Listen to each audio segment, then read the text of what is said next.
ഇന്ന് നമ്മൾ ടിപ്പ് കൊടുക്കുന്ന പൈസയെക്കുറിച്ചാണ് പറയുന്നത്. അതായത് ടിപ്പ് മണി. ടിപ്പ് മണിയെക്കുറിച്ച് പലർക്കും അറിയത്തില്ല. അതുകൊണ്ടാണ് ഞാൻ ഇപ്പോൾ ഇങ്ങനെ ഒരു കാര്യം പറഞ്ഞു കേട്ടോ.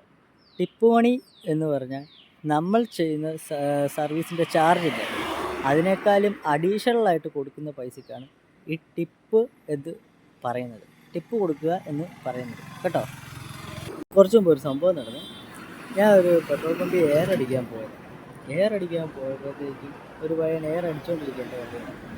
അപ്പോഴത്തേക്കും വേറൊരു പുള്ളിയാണെങ്കിൽ കുറച്ച് ഉറക്കെ പറയുകയാണ്, ആ പയ്യനൊക്കെ ചായ കുടിക്കാനുള്ള പൈസ എന്തെങ്കിലുമൊക്കെ കൊടുക്കണമെന്ന്.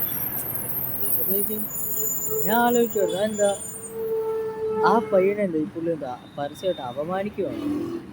കാരണം എന്താണെന്ന് വെച്ചാൽ, ഇപ്പം നമ്മളൊരു പെട്രോൾ പമ്പിൽ പോകാൻ നേരത്തെ എയർ അടിക്കുകയാണെങ്കിൽ തന്നെ ഒരു സാമാന്യ മര്യാദ നമ്മൾ ഓൾറെഡി ചെയ്യേണ്ട കാര്യമില്ല, ആരും പറഞ്ഞ് നമുക്ക് തരേണ്ട കാര്യമല്ല, ഓട്ടോമാറ്റിക്കലി നമ്മൾ ചെയ്തു പോകുന്ന കാര്യങ്ങളാണ് ഇതൊക്കെ. അപ്പോഴത്തേക്കും വേറൊരാൾ അങ്ങനെ എനിക്ക് പറഞ്ഞപ്പോഴത്തേക്കും എനിക്ക് ആ പയ്യനെ അപമാനിക്കുന്ന പോലെ എനിക്ക് തോന്നുകയില്ല.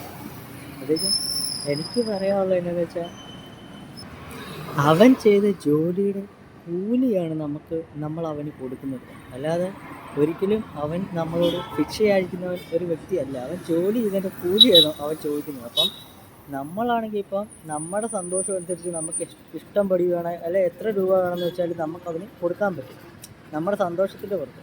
പക്ഷെ അവൻ സ്വീകരിക്കാൻ നേരത്ത് അവൻ ചെയ്ത ജോലിയുടെ കൂലിയായിട്ടാണ് അവൻ കാണുന്നത്. അപ്പോൾ ആ രീതിയിൽ ഒരിക്കലും ഇതുപോലെ ഒരു മനുഷ്യനെ പരസ്യമായിട്ട് അപമാനിക്കരുത് എന്ന് എനിക്ക് പറയാനുള്ളത്. അപ്പം ഇപ്പോൾ ഇതുപോലെ ഇങ്ങനെ ഒരു സിറ്റുവേഷൻ ഉണ്ടായതുകൊണ്ട് ഞാൻ ഇപ്പോൾ ഇങ്ങനെ പറഞ്ഞതേ ഉള്ളൂ. ഇപ്പോൾ പുള്ളിയുടെ അറിവില്ലായ്മ കൊണ്ട് പറഞ്ഞാണ്. അപ്പം നിങ്ങൾക്കാർക്കും ഇതുപോലെ ഒരു തെറ്റ് പറ്റാതിരിക്കാൻ വേണ്ടിയിട്ടാണ് ഞാൻ ഇപ്പം മെയിനായിട്ട് ഇങ്ങനെ പറഞ്ഞത്. Okay, bye bye.